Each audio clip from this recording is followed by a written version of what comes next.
on tray 5, obviously. And boy was I wrong about tray 4. That's all I'm saying. The pain that was missing from tray 4, who knows where it was? Maybe it had gone to Neverland or something and disappeared with the fairies. Either that or that tray did not do anything, like it didn't work. I've had pain all the way across the top, all the way across the bottom, and I'm on week 2, and I can still feel a little bit of pain in my top teeth. These two, here, yeah, when I bite down. Not cool, man. Like, the trays before that, I'd had a little bit of soreness in my teeth, but this was like extreme. This was like near enough going back to like my first ever tray with my attachments in. Like, it's bad. But yeah, like, I'm never gonna underestimate Invisalign again. It tricked me into thinking I could cope with it, and it made me feel like I was gonna be okay, and then it brought back all the pain. Like, it got bad enough that I actually thought I was going to have to take a painkiller again. Like, it got really sore. That's what makes me think perhaps 4 was supposed to have moved something and didn't. Because for that much pain, you know, that seems a bit odd. I've also found another place that's really quite painful to get an ulcer. And that is on your tongue. I got one just underneath my tongue. Not sure exactly where it came from, but where the very bottom of your tray is. When you first get them, it can be quite sharp on that bottom part of your tray. But apart from when I first got them, I've never really noticed that. But oh my god, like when my tongue touched it, it kept feeling like it was like digging at the ulcer, and ow! I didn't like it. One other interesting thing that I've found with these trays actually is while I had the tooth pain, I put them back in after lunch one day. Bearing in mind I'd been speaking perfectly normally all day, I put them back in after lunch and all my S's just disappeared again, like the first day that I had them, and I couldn't say my S's. And I was like, what? And I asked for somebody called Ross on the phone. Luckily they apparently understood what I said and put me through to the right place. I honestly don't know what that was about. I tried biting on them a bit more and seeing if they weren't set properly or something like that.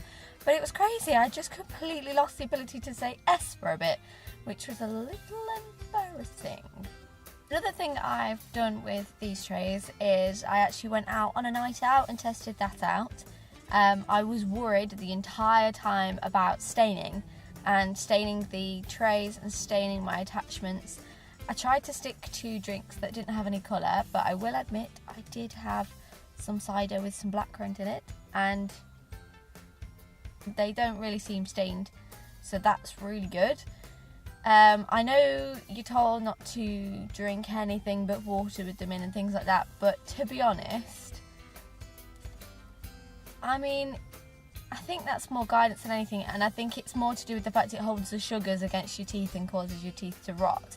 So I see it as it's not going to do too much harm. You're only normally out for a couple of hours anyway, and it's not going to do an over amount of harm if you then take them out and give them a really good brush when you get in, which is what I did.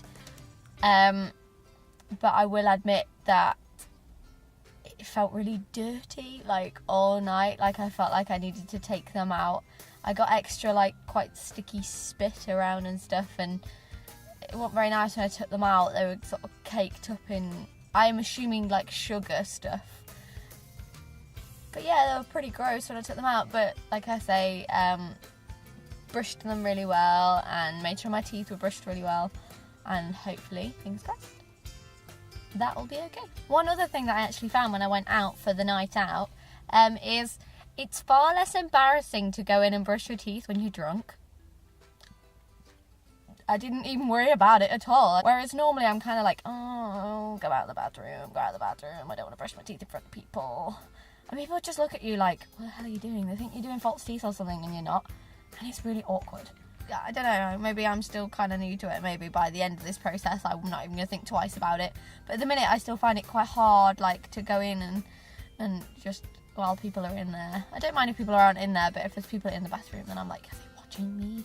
What do they think I'm doing? Like, you think it's weird that I'm trying to brush my teeth? So it's a little weird though, going on a night out and taking like your toothbrush and your toothpaste out with you, but that's Invisalign.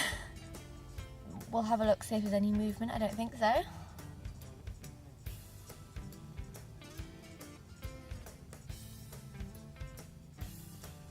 I think my bite is still improving, perhaps. It used to be here. So you can see that's out of line. It's now starting to be about here. They seem to be shifting, which I was told, and I was told it might take about 6 months to see anything change-wise in my actual teeth. So, no, I would say I already feel more confident actually wearing them. Like, before I've even really seen proper results. I think just because I know they're there and I know they're doing something, I feel more confident to smile. Anyway, that's it. That's all I've got to say on this tray, and I'll update you again on tray 6.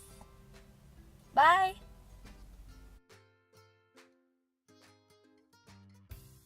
I am almighty powerful with my braces, and I will brush my teeth.